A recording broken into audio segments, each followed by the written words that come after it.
현대자동차가 미국에서 올해만 리콜이 몇 번째인지 모르겠어요.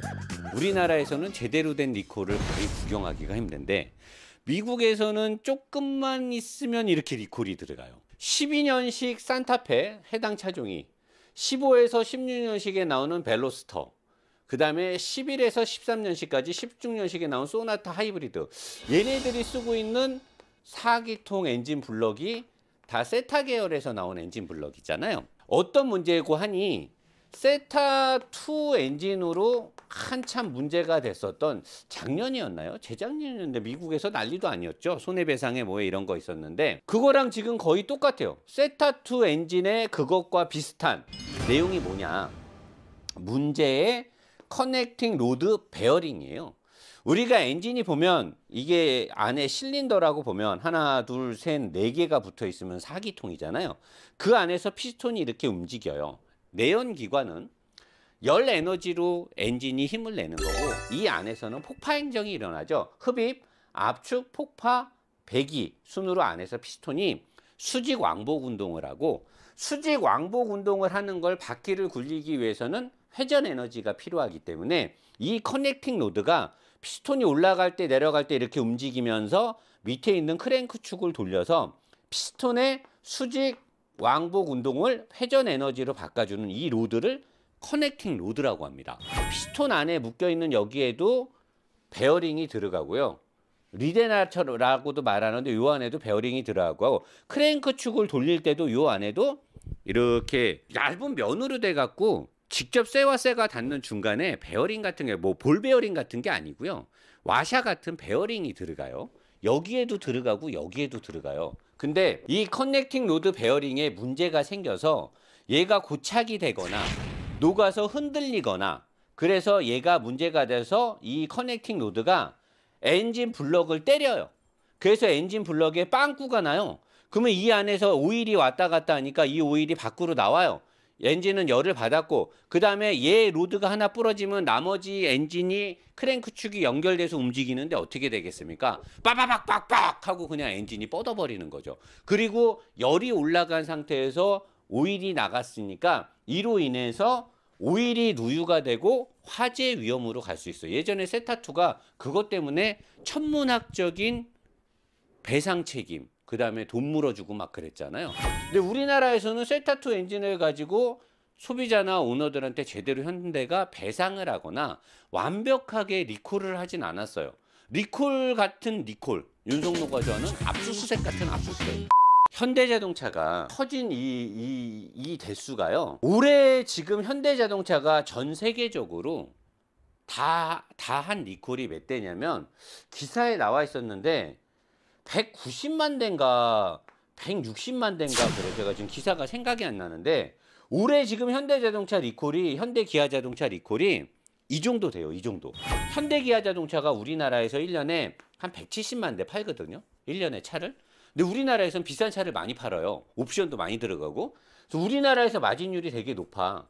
근데 현대자동차가 올 1년에만 리콜한 차가 이 정도 돼요. 190에서 160만 대 정도 돼요. 리콜한 차가. 도대체 엔진을 어떻게 만들길래, 내가 누누이 말하자면 도대체 엔진을 어떻게 만들길래 맨날 이렇게 빵꾸가 나고 오일 새고 녹고 이러냐 이거지. 좀 만들 때 잘 만들어야 되는데. 그러면서 뭐 지금 작년 7월부터 시작된 노노 재팬 때문에 일본 차 사지 말아야 된다, 뭐 알아야 된다. 그 사람들 다 현대차 샀어. 어떻게 됐어? 다 좆됐죠. 제네시스 GV80, G80, 그랜저, K7, 코나 엘렉트릭, 새로 나온 카니발, 새로 나온 소렌토 다 어떻게 됐어요? 다 좆됐죠, 사람들. 물론 모든 오너분들이 다 좆된 건 아니지만 대부분 오너들이 아주 치를 떨죠. 현대자동차 이런 서비스. 결함도 문제인데, 그래 결함은 있을 수 있다 쳐. 근데 서비스 대응도 너무나 개판이니까 완전히 사람들이 치를 떨어요. 그래서 문제가 뭐냐면은 일본 차를 우리가 노노재팬이라고 해서 안 샀어.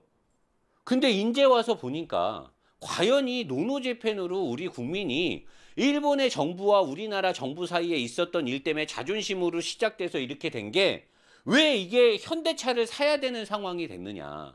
그냥 일본 차를 안 사는 건 좋다 쳐. 그냥 국민 개개인이 자발적으로 노노재팬을 했단 말이야. 노노재팬을 하다 보니까 일본차 사기 싫어. 작년에 일본차 판매율이 90% 급감을 했어요. 그 사람들이 다 현대차를 사준 거야. 근데 현대차를 산 그 사람들이 지금 어떻게 되느냐? 땅을 치고 후회를 하고 있는 거죠. 지난 7월에 시작된 불매운동 최대 90% 가까이 판매율이 급감했다가 급감했던 일본차의 판매 시장이 다시 올라가고 있어요. 거의 지금 회복이 될 수도 있다라고 보고 있어요. 또는 더 팔릴 수도 있어요. 누구 때문에? 노노재팬을 나는 실현하고 싶었는데 가짜 리뷰어랑 현대자동차 때문에 오히려 현대차를 지금 일본차를 사게 생긴 거예요. 사람들이. 이제 사람들이 오기로 일본차를 사고 싶어해. 근데 지금 여러분 최근에 일본차뿐만 아니라 독일차, 특히나 폭스바겐, 아우디, 벤츠, BMW 판매량이 엄청 많아지고 있어요. 엄청 많이 올라가. 언론사에서 요즘 뭐라 그러냐? 수입차가 많이 팔리는 이유가 있는데 그거는 차가 좋아서 뭐 그런 게 아니라 개소세 인하를 해가지고 개소세 때문에 수입차가 많이 팔린다. 뭔 개 같은 소리예요. 개소세 인하에서 가장 이득 본 브랜드는 제네시스 아닙니까? 국산차 왜 샀어요? 서비스가 편해서. 지금 현대차, 기아차 서비스 잡으면 2달 뒤, 빨라야 1달 뒤. 그럴 거면 뭐하러 현대차, 국산차 뭐하러 탑니까? 거기다가 엔진은 다 문제 있지. 코나 일렉트릭 화재 난 거 아직 원인 분석도 못하고 있지. 서비스 대행 안 해주지. 차 뭐 환불도 안 해주지. 바꿔주지도 않지. 제대로 뭐 고쳐주지도 않고 제대로 된 리콜도 안 하고 맨날 무상수리. 그놈의 무상수리고. 얼마나 차를 씨발 거지같이 만들었으면 이런 시국에 일본차가 이렇게 나 같아도 일본차 사겠어. 어? 노노재팬이 지금 무색하게 되는 상황이야. 지금 노노재팬이. 우리 새로 바뀐 장관님 바쁘실 텐데 요새 부동산 정책이 바빠서 이것도 지금 신경 써줘야 되는 거 아닙니까? 아니 바쁘면 테슬라 그거 꼴랑 차 사고 한 대 났는데 그거는 바로 압수수색 들어가면서 왜 이런 거는 봐주는 거야 국토부가? 자 여기까지는 오늘 강의 내용의 서막이에요. 오늘부터 진짜 중요한 강의 내용은 이쪽에 있어요. 뭐냐? 넘어가는데 행사 카타민 노가리 피페를 넣어야 돼. 이거 뭐야? 주말에 다가올 크리스마스에 뭐 할까? 1년 동안 고생한 나를 위한 선물은 뭐가 있을까? 물론 제가 메고 있는 지금 이 반디랩 디자인은 이거는 다른 거 다 필요 없어. 이거는 뭐 핸드폰을 메고 이건 여자친구를 위한 거니까 네이버를 치거나 노보스몰에 들어가면 그냥 쭉 나와요. 이건 지금 중요치 않아. 일단 반디랩을 여러분들이 기억하면 돼. 반디랩은 노보스와 함께 가는 디자인 회사예요. 반디랩 제품은 그냥 검색만 해주시면 되는 거고요. 지금 일요일날 여러분이 집에서 어디를 박박 긁으면서 누워서 노 사장이 노가리 올렸는데 노가리는 짧고 재밌는데 뭐야? 가장 중요해. 여기서 일로 넘어가는데 뭐야? 카타민 행사 1+1. 지금 노보스몰에 들어가면 카타민이 1+1을 행사 중일 거라고. 지금 여기서 요거를 보고 있는 사람들은 해당 사항이 없어. 근데 이거 광고 넘어가기 안 돼. 지금 넘어가기 안 돼. 왜 카타민 1+1 행사를 했냐? 안 하려고 했는데 미국 특허 받았잖아. 그 다음에 한국 특허원인가 어디에서 특허 대상을 받았어요. 올해 특허 대상. 카타민이 얼마나 좋으면 미국 특허를 받고 특허 대상을 받았겠냐고. 그래서 지금 1+1 하는 거. 그러니까 지금 노보스몰에 들어가시면 카타민 1+1은 축복이지. 지금 노보스몰 들어가시면 됩니다.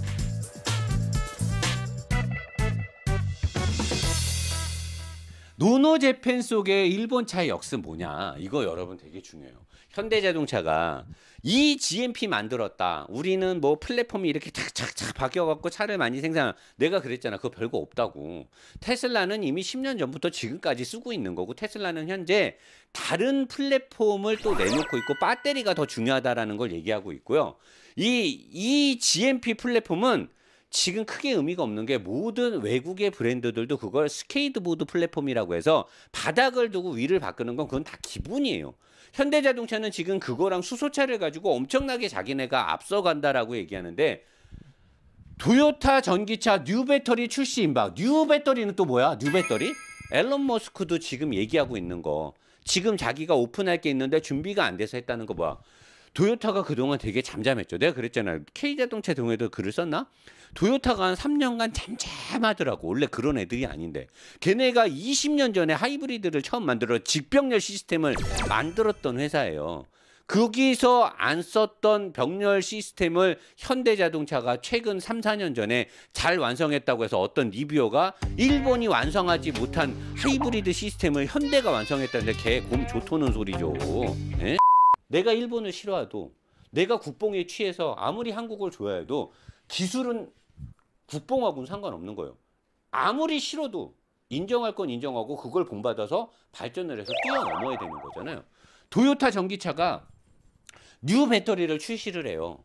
얘네가 니켈에서 리튬이온으로 넘어갈 때도 시간을 두고 니켈을 재활용까지 하면서 배터리를 파나소닉하고 같이 도요타가 제휴해서 재활용 배터리까지 만들었었는데 10분 완충해서 거리를 2배 갈 수 있는 2021년에 전고체 배터리를 출시해요. 전고체. 우리는 여기서 별표 2개를 줘야 됩니다. 전고체 배터리는 무엇이냐? 우리는 배터리 전문가가 아니죠. 노사장도 배터리 전문가가 아닙니다. 깊이 들어갈 필요. 하지만 여러분은 알고 가야 돼요. 15분 안에 80% 충전이 가능한데 이거를 하려면 배터리에 안정화가 있으면 다른 배터리들도 가능해요. 최근에 테슬라나 포르쉐 타이칸에 들어가는 슈퍼 차징 시스템 같은 것들이 배터리가 열 방출로부터 안정화만 되면 고전압으로 때려 넣으면 돼요. 근데 고전압으로 때려 넣었을 때 안정화에 문제가 생기고 폭발 위험이나 화재 위험이 있기 때문에 빠른 충전, 급속 충전을 자제하고 있는 거란 말이에요. 근데 이 전고체 배터리가 15분 안에 80% 충전이 가능하고 리튬이온 대비 약 2배, 약이 빠졌네요. 약 2배 가까이 주행거리가 나와요. 어떤 원리냐 하면 자, 왼쪽에 있는 그림이 리튬이온 배터리예요. 오른쪽에 있는 그림이 전고체 배터리예요. 노사장은 화가가 아닙니다. 그림을 잘 못 그리는데 네이버나 여러분들이 기사를 찾아보면 굉장히 자세하게 어렵게 나와 있어요. 어려워요. 그러니까 노사장이 압축시켜서 쉽게 노사장이 또 딱 줄이다 보니까 전문적으로 못 가면 저는 카이스트를 나오지 않았잖아요. 전고체 배터리는요. 고체 전해질이 있고요. 이 전해질이 액체 상태가 아니에요. 고체 전해질이 있고 분리막 역할까지 얘네가 같이 해요. 이게 뭐가 장점이 있냐면 똑같은 용량을 대비했을 때 얘가 크기가 100이면 얘는 크기가 65 정도밖에 안 돼요. 훨씬 작아요. 근데 작은데 똑같은 용량이 나와요. 그리고 얘는 급속 충전을 하거나 뭐 할 때 액체가 아니기 때문에 팽창해서 터질 위험이 없어요. 그러니까 뭐냐면 리튬이온 배터리는 액체 전해질을 사용하다 보니 온도 변화로 인한 팽창, 얘가 팽창을 한단 말이에요. 충격에 의해서 누액이 되면서 배터리 손상에 따른 위험성 폭파나 화재 위험이 있는데 전고체 배터리는 전해질이 훼손되더라도 형태를 유지할 수 있는 고체이기 때문에 안전하다. 가장 중요한 건 배터리 용량이 높다라는 거. 왜? 밀도가 높아서. 얘네에 비해서 이 안에 들어있는 밀도, 노사장이 늘 말하는 터보차나 냉각 시스템, 그 다음에 열교환기 등 흡입되는 공기를 차갑게 하면 산소의 밀도가 높아져서 엔진의 폭파, 행정에 훨씬 더 이득을 많이 준다 그래서 BMW M이 쓰고 있는 냉매를 활용한 흡기의 냉각 시스템을 제가 따봉이라 그러잖아요. 마찬가지예요. 얘가 밀도가 높기 때문에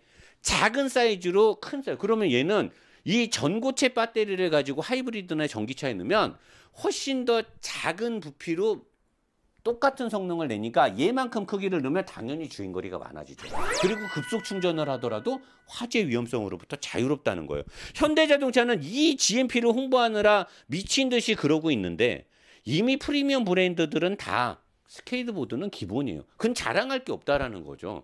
이런 것들로 지금 앞서가고 있는데 거기다가 지금 현대자동차가 서비스 개판에 품질 개판에 우리는 노노재팬으로 그동안 일본 차 안 샀는데 지금 조만간에 도요타가 몇 개를 뻥뻥뻥 터뜨릴 것 같아요. 왜 우리가 우리 돈을 주고 사는데 일본 차를 못 사는 이런 분위기에서 이렇게 앞서가는 기술을 내고 있는 일본 브랜드를 살 수도 없고 이게 다 현대자동차 때문 아닙니까 다? 왜 자국민한테 그렇게 서비스를 해주고 왜 품질을 그따구로 만들어가지고 왜 국민들한테 홍선을 주냐고요. 현대자동차가 그렇게 대단하다고요? 대단하죠. 짧은 기간에 이렇게 왔으니까 대단하지만 더 잘해야죠. 일본한테 지기 싫어 죽겠는데 우리 축구할 때 일본 한일전 나면 어떻게 돼? 전쟁이야. 일본한테 지기 싫어하는 우리 한국 국민들 좀 체면 좀 살려달라고요. 어떻게 할 겁니까 진짜. 답답하네.